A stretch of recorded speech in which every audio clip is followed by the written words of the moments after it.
గణేశాయ నమః, శ్రీ సరస్వతి నమః, శ్రీ గురుభ్యో నమః. భక్తులారా, రామాయణంలో విశేషాలు చెప్పుకున్నాం. నేటి వరకు బాలకాండని 59 భాగాలుగా చెప్పుకున్నాం.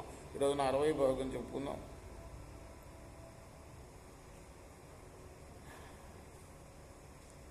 రామ, ముందుగా వాల్మీకి మనిషిని ప్రార్థన చేసుకున్నాం. కుయంతన్ రామ రామేతి మధురం మధురాక్షరం ఆరుహ్య కవితా శాఖం వందే వాల్మీకి కోకిలం. ఈ క్షేత్ర పాలకుడైన ఆంజనేయ స్వామిని కూడా ప్రార్థన చేసుకున్నాం. ఆంజనేయం మహావీరం బ్రహ్మ విష్ణు స్వాత్మం తరుణార్క ప్రపంచాంతం ఆంజనేయం నమామి. మద్దద్గురు సాయినాథ్ మహారాజ్కి జై. విశ్వామిత్రుడు చెప్తున్నాడు, రామ, సగరుడు అప్పుడు భార్యా సమేతుడై మునికి ప్రదక్షిణం ఆచరించి తల వంచి నమస్కరించి తన పట్టణానికి వెళ్ళాడు. కొంతకాలం అయిన తర్వాత పెద్ద భార్య అయిన కేసిని అసమంజుడు అని ప్రసిద్ధుడైన కుమారుణ్ణి ఆ సగర చక్రవర్తి వల్ల కనింది. ఆమె సుమతేమో గుండ్రని గర్భపిండాన్ని ప్రసవించింది. ఆ పిండాన్ని చీల్చుకొని 60,000 మంది పుత్రులు కలిగారు.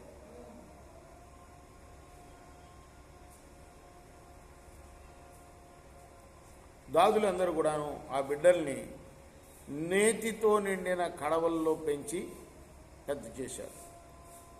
అంటే ఆ తర్వాత వాళ్ళు యవ్వనం పొందారు. చాలా కాలం తర్వాత 60,000 మంది సగరపుత్రులు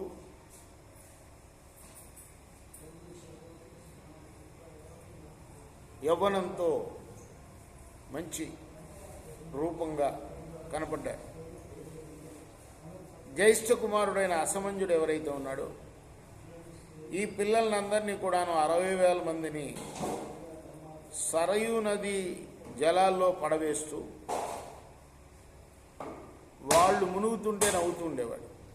ఇలా పాపకృత్యాలు ఆచరించువాడై సజ్జనులను కూడా పీడిస్తూ పురజనులకు కీడు చేస్తున్న ఆ అసమంజుడు రాజు చేత బహిష్కరింపబడ్డాడు. పెద్ద కుమారుడు అంటే పెద్ద భార్యకి పుట్టినవాడు.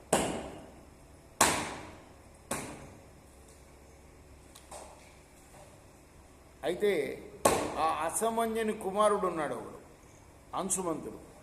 వాడు మాత్రం చాలా మంచివాడు. జనులందరికీ కూడా ఎంతో ఇష్టడై అందరితో ప్రియంగా మాట్లాడేవాడు. చాలా కాలం తర్వాత సగరుడికి యాగం చేయాలి అన్న బుద్ధి పుట్టింది. బాగా వేదాలు చదువుకున్నవాడు సగరుడు కూడా. రుద్దిగ్గణంతో కూడి యజ్ఞకార్యం చేయడానికి నిశ్చయించి యాగం చేయడానికి ప్రారంభించాడు.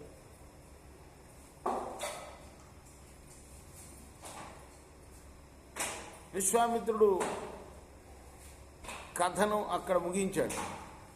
ఆ మాటలు విన్న రాముడు మునితో అన్నాడు, మహర్షి, నా పూర్వుడైన సగరుడు ఎలా యజ్ఞం చేశాడో ఆ కథను కూడా వివరింపండి అని కోరాడు. విశ్వామిత్రుడు కూడా, రామ, ఆయన చేసిన అశ్వమేధ యాగ వృత్తాంతం గురించి వివరంగా చెప్తాను వినవయ్యా అన్నాడు. ఇక్కడ ఆపుదాం, మనం రేపు కొనసాగిద్దాం. కృష్ణార్పణం. సాయి కృష్ణ.